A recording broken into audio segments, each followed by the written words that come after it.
Yeah. Come over and take a picture of us down here. Say, I know you want whether you get it, whether you want it or not. You know, I've never listened to myself on film. I can't listen to myself on a voice recording, Yeah. on videos. I want to get video. I won't ever watch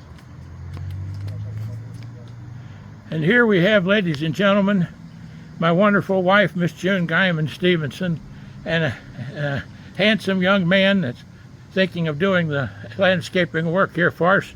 And sir, your name's Johnny too, right? Yep, John Flanagan. And what's the last name? Flanagan. Flanagan. Business is Flanagan Rural Lawn Care. And it's Flanagan Lawn Care. Yep. Well, God bless you and your work, and Phone number. 859-628-8344. now for Grandma who has to go get a pen to write that down, let's do that number again a little louder. Yeah, John Flanagan, Flanagan Rural Lawn Care, 859-628-8344. 628 8344. 8344. Travels with Dr. John Stephenson here and June Guyman Stephenson with Johnny Flanagan. And I tell you what, folks, he's looked over everything and making some decisions on how much it might cost us to fix up the old place here a little bit, since we're barely able to move around anymore. All right. And I'm All speaking for right. myself, that is. Speak for yourself. And now you all can go on out there. I got your picture and I got a little video. Take a picture. I took the picture. I'll see you up front. See you up front. I want you to get in before I go up the driveway. I will do that. I want to make sure you get this. And also, make sure Peekaboo doesn't get out I watched the last time. right now.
Give me a little synopsis of what you saw on Tanya's place.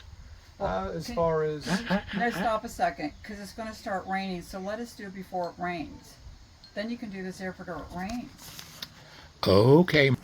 this would actually be by itself. Go on, John. Go on. He's sad now, so he's got to show me. I'd say 3 inches. I'll give you an idea right now what this would be.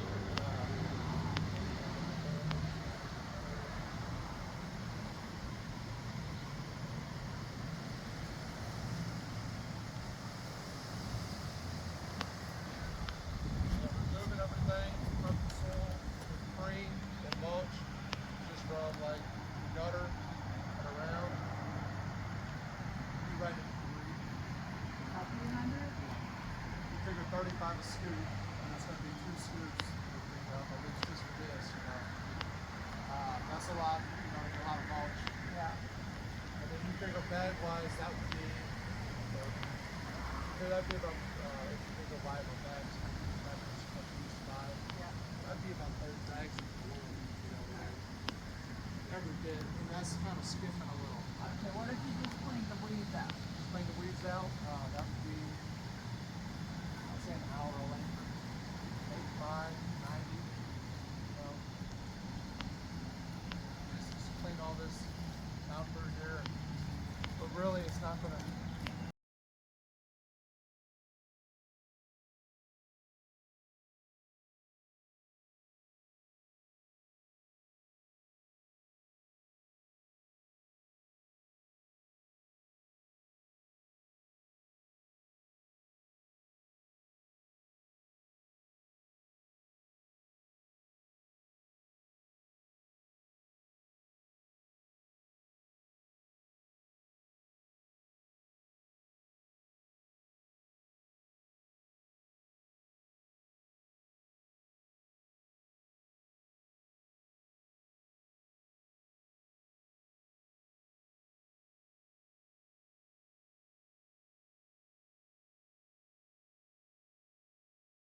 Walmart, and on Amazon with free shipping with an annual donation supporting the Patriot Fund. Go to Walmart or Amazon.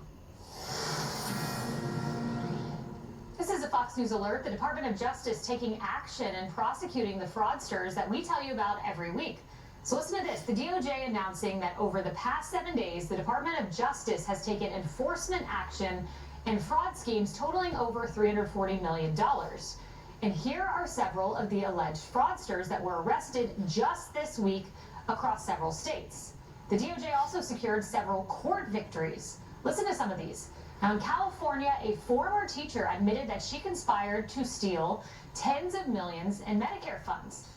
Over in Missouri, a chiropractor was sentenced to 8 years in prison after allegedly issuing fraudulent prescriptions for powerful pain medications with no legitimate medical purpose. Now, he has been ordered to repay $4.7 million to Medicaid, Medicare, TRICARE.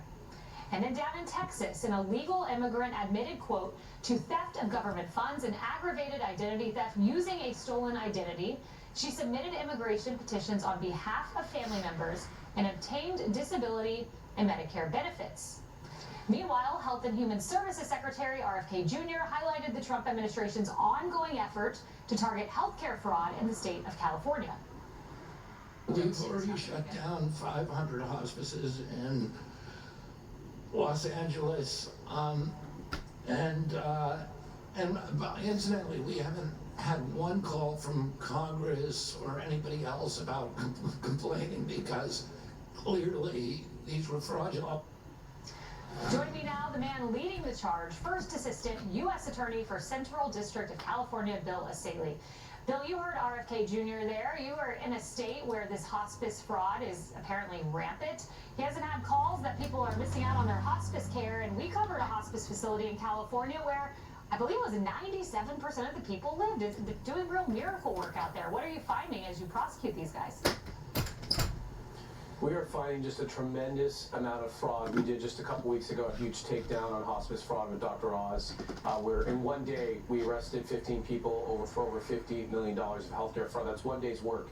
What we're seeing, Kaylee, is basically in California, I call it the kingdom of fraud, nobody's minding the shop. The money just goes out the door, no checking, no vetting, and I want to be very clear, California has a responsibility to make sure the money's going to the intended recipients. The federal government provides most of the dollars, but it's states like California that administer these programs. And so whether it's hospice, which is licensed and regulated through the state of California, or home health care, which is another area we're seeing a tremendous amount of fraud, or employment benefits during COVID, California gave out $30 billion in fraud because they didn't even verify basic information on the applications. There is no checks, there's no vetting, and there's no checking, and the money's just going out the door.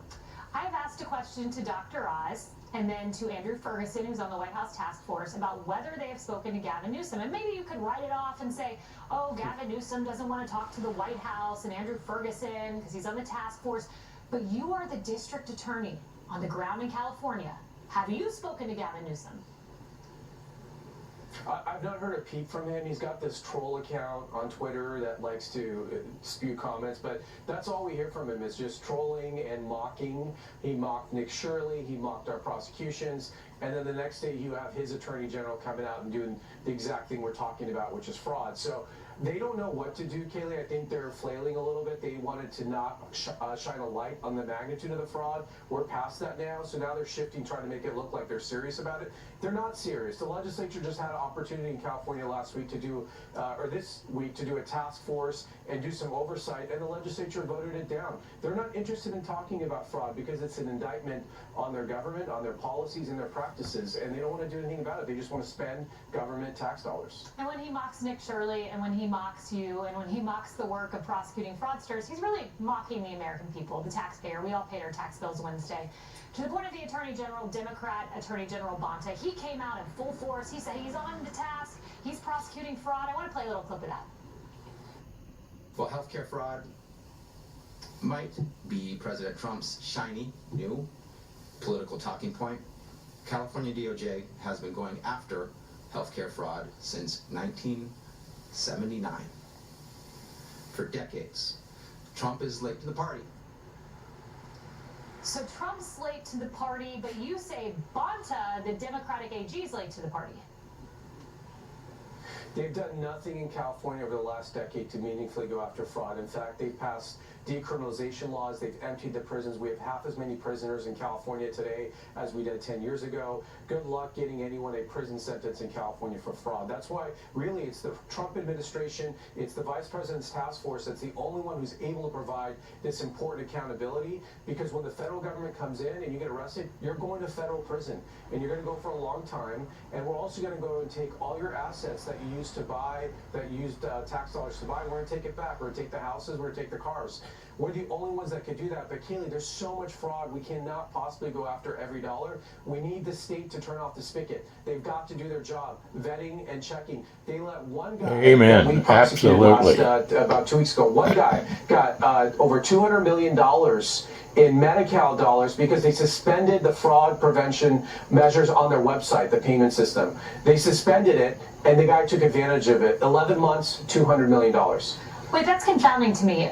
Why would they suspend a measure to detect fraud on their website? And the reason I ask that is because I'm looking at some of Chris Ruffo's reporting, where in 2009, the Republican governor, Arnold Schwarzenegger, found that these home care facilities were engaging in fraud, and up to a quarter of these payments could be fraudulent. This was 2009. It's 2026. Why are they removing safeguards when this was identified as a problem 2 decades ago? Their explanation is they were upgrading their website, and so it was supposed to be a temporary suspension of this pre-authorization requirement on the website. But over 11 months, they didn't fix it. 11 months, they didn't implement it, and this guy took advantage of. Fraudsters are very good. They will exploit every vulnerability in the system. And again, nobody's minding the shop. They don't care. It's not their money. They think the government will just print more money. All they care about is spending more federal dollars. The California auditor has said they need emergency regulations, and they're supposed to be passed by January 1st to regulate hospices. Newsom will not do it. He's the king of fraud. He will not do it. Well, he's on the clock here on Saturday in America, January 1st. We have the clock ticking. We will see if he puts in place those emergency regulations. Bill Asaley, thank you for taking action. Well, coming up, a bait and switch from millionaire and former House Speaker Nancy Pelosi. She's insisting she always supported a bill to ban congressional stock trading, and which squad member accidentally thought she was a multi-millionaire. We'll tell you next.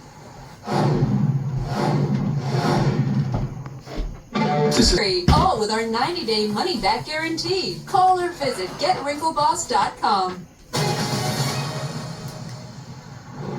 So I have a question for you. Have you ever accidentally thought that you were a multimillionaire?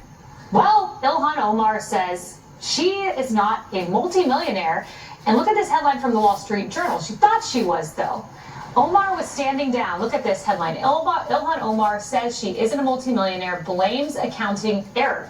Okay, so an accounting error led her to believe she was very wealthy. Well, Omar was staring down a potential investigation after disclosing that she and her husband's assets were valued between $6 million and $30 million on a financial disclosure form. Now listen to this. That was an astronomical increase in wealth from her last disclosure, but she has since amended her filing, now saying that her assets are valued between $18,004 to $95,000.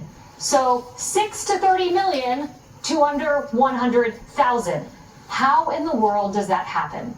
Well, according to the Wall Street Journal, quote, aides said that Omar looked at the form before it was filed in 2025, but that the error did not jump off the page for her because she isn't involved with her husband's businesses. Okay, wow. But you know who is a proud millionaire? Former House Speaker Nancy Pelosi, and she might be tired of making money. She's claiming to have always supported a bill to ban members of Congress from stock trading. Speaker Pelosi, do you support the Trust in Congress Act, the bipartisan bill from Representatives Spanberger and Roy that would ban members of Congress from trading individual stocks or require them to place their assets in a blind trust? And if not, why not? Well, I think it's a new bill now because Spanberger's They initially, but it's a new bill. But we on the Democratic side have supported the bill as you described, plus it should include the executive branch. And that's one of the discussions that they're having now, because the executive branch is making out like a bandit. I originally was reluctant on it because I didn't think our members were breaking the law. But if the public felt that way and the Congress wanted, I was all for the bill. But there was not a majority to pass it, and that's why it was not brought up. And I'm not going to name names of people who opposed it. Interesting. Well, if she's always been in full support of a ban, why did she react this way when Jake Tapper asked her a simple question about it? Let me just read what he said. I'm sorry that we had some sort of technical issue. Nancy Pelosi became rich. Why do you have to read that? We're here to talk about the 60th anniversary of Medicaid. That's what I agreed to come to talk about. Yeah, but I wanted what to. That means in the election. I wanted to give you a chance just to respond. He accused you of insider trading. What's your response to that? That's ridiculous. In fact, I very much support the stop the trading of members of Congress. Not that I think anybody's doing anything wrong. If they are prosecuted and they go to jail. But because of the confidence it instills in the American people, don't worry about this. Well, maybe because Nancy Pelosi and her husband Paul have reportedly raked in over $130 million in stock profits over the course of her congressional career. Must be nice. Follow the Pelosi stocks. Joining me now, Republican Congressman Tim Burchett from Tennessee, who wants to stop all of this. When you look at this, I want to pull up this headline, and you have been on this, you have been trying to stop this for a long time. New York Post, Nancy Pelosi made $130 million in stock profits during Congress career, a return of 16,930%. Tell me about your plan to stop it. It sounds like Nancy Pelosi has been in lockstep with you. Oh, yeah, right. I'll show you the dome off the Capitol, too. Thank you for having me on, ma'am. No, this is just a bait and switch, ma'am. The bill that's circulating right now allows you to keep your stocks, and you just can't buy anymore. So if you got a $30 million portfolio, dadgummit, of course you're gonna enhance it by the way you vote. These are just profiteers, and that's all it is, pure and simple. It's both sides of the aisle. When we gave our missile defense system to Ukraine, and then they had to issue a multi-billion-dollar no-bid contract. Who do you think owns stock in that missile defense company? I'll give you a guess. Members of Congress, both sides of the aisle. And I believe some of them possibly made some purchases very, very shortly before Joe Biden made that, or whoever, or Obama, I guess, made the decision for him. I don't know. But listen, Congress is crooked as a dog's leg. Nobody's making 16,000% return. Dadgummit, if I did that, she ought to be up at Wall Street advising investors up there, and not in Congress. This is a joke. America knows it. The only reason they're endorsing this plan because they know it won't go anywhere in the do-nothing Senate. And if it does, they'll pass something different. And then guess what? They'll all laugh about it. They'll laugh at us and be toasting themselves up at Kennebunkport with probably the wine that we paid for. Wow, Congress is as crooked as a dog's leg. That certainly is a quote, Congressman Burchett. I want to put up another one of your quotes. You said this: there's not too many times you see Tim Burchett and Democrat New York Congresswoman Alexandria Ocasio-Cortez agree on anything. But dadgum, this is one of those cases. So AOC wants to do this with you. How many Democrats want to ban these stock trades?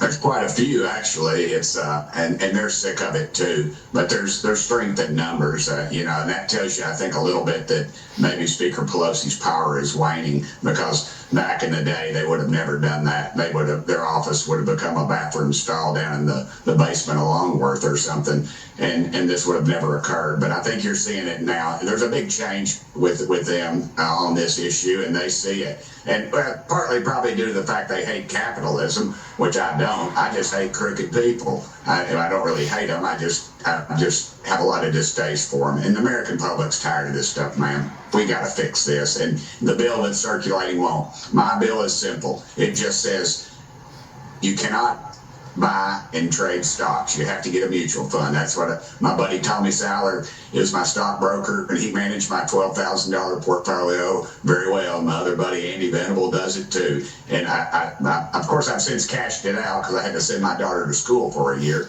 But anyway, I just think that's what they need to do. Own a mutual fund, get out of the stock market.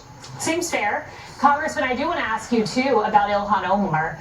This was Wall Street Journal reporting, so, I mean, it's rock solid here. How do you go from multi-million-dollar net worth assets to all of a sudden it's less than $100,000? Does that pass the smell test? I mean, you fill out these financial disclosures. Are they that confusing? I get another dadgum account and it follows her. That's the most ridiculous thing I've ever heard. Nobody's buying that stuff. Congressional ethics, I think, is like military intelligence, ma'am. I just don't think it exists. I don't know what it is when these folks get up here, but dadgummit. To me, it's just night and day, and America gets it. And, we'll pass something tough again, and the Senate will pass something different, and nothing will occur. Man, it's very frustrating. And the whole excuse about, oh, I don't know about my husband's businesses. Well, I can tell you this. If my husband was running multi-million-dollar businesses, me as a spouse, I would know about it. All right. Congressman Tim Burchett, thanks for saying it straight. Well, on to this. We told you about this before. Don Lemon, 2028. Well, he's doubling down. He thinks he has a chance. What do you think? Could he be the next nominee in the Democratic Party? That's next. Irish Germany. All right, you know. That could be bad for you. It's bad. So, I don't drink. I'll tell you how bad it is.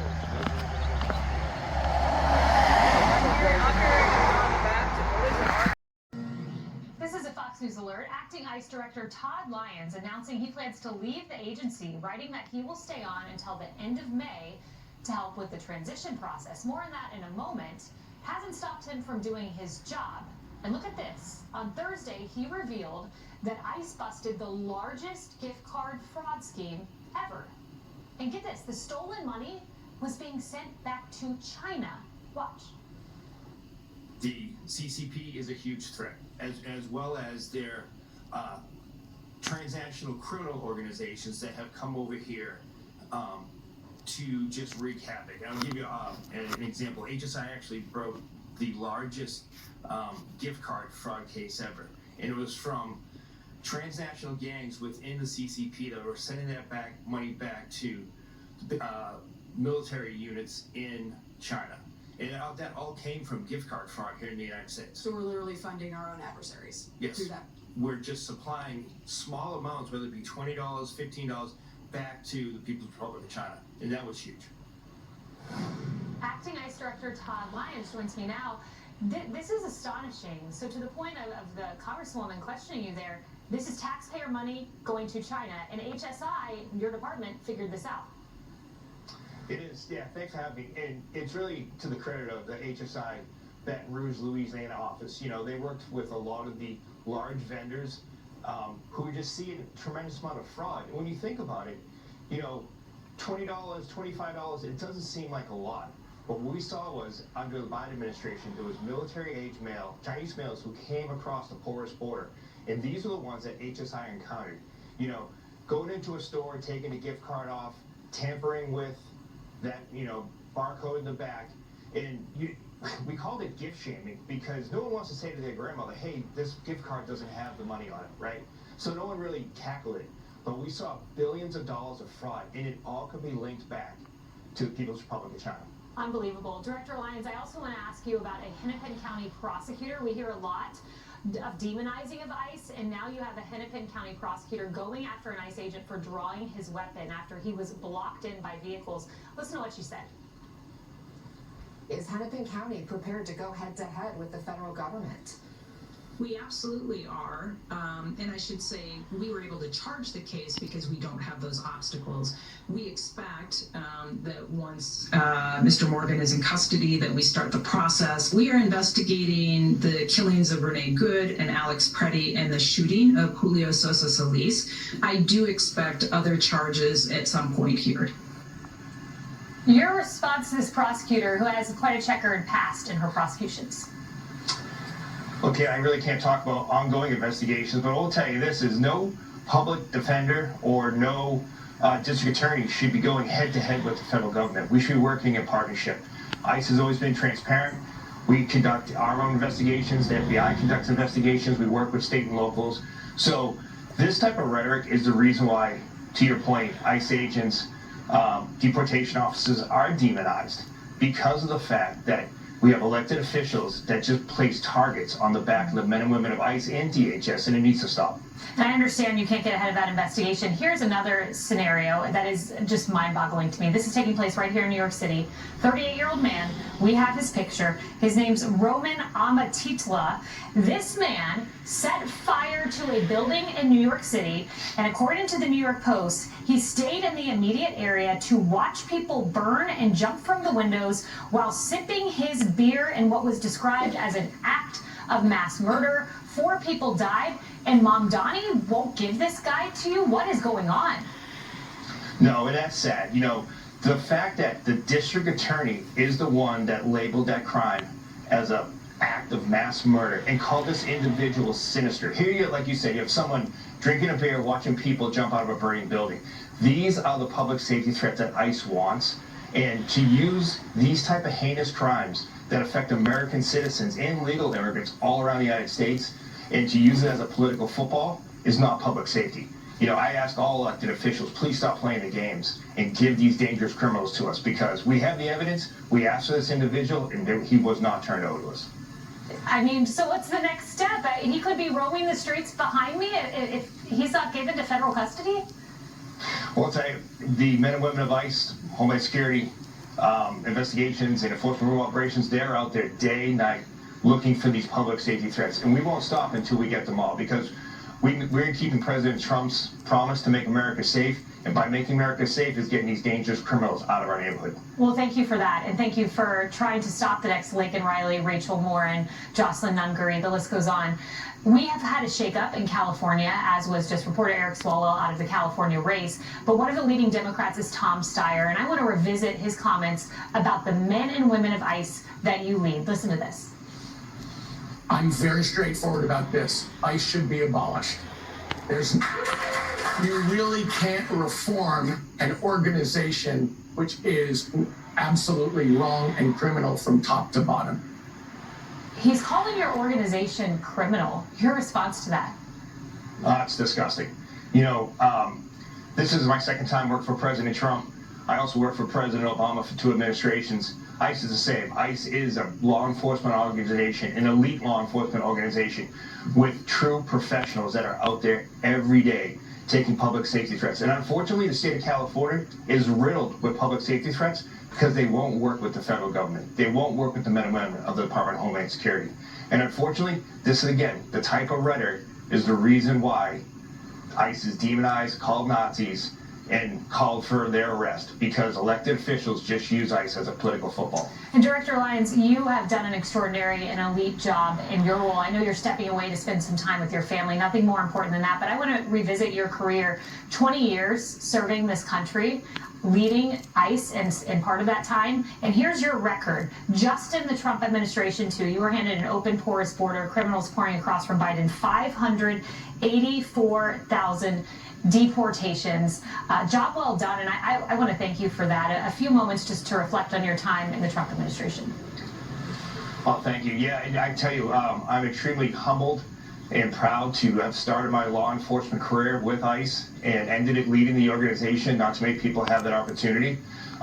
Again, I took a lot of time in reflection and prayer. My sons are at a younger age where they're becoming young adults, and my wife and I just really want to spend time with them. And I'm happy where the agency is. You know, last year, I was thankful that President Trump had the confidence in me to lead this agency. Secretary Noem had the confidence to select me as the acting ICE director. Mr. Tom Homan, great friend and mentor, recommended me. Secretary Mullen, again, had confidence again. So I'm very happy to be at the forefront of the men and women of ICE who are out there. And I have to say, I did the job really for them. I took all the blows, took all the punches, so they didn't have to. I wanted to be their best champion, their best spokesman. But again, the other people I do it for, the angel families. I've gotten so close with so many of them. Joe Abraham, Maureen Maloney. They really suffered, and I really wanted to make sure no American family had to go through that again. Yeah, well, thank you for that. Thank you for taking that time away from your family. You've received nothing but words of praise from all the individuals you've named. Thank you so much, Acting ICE Director Todd Lyons. Well, we have a fraud crisis in America, and there's a man in the Trump administration taking action to stop it. But is Gavin Newsom helping him? Well, we'll see next.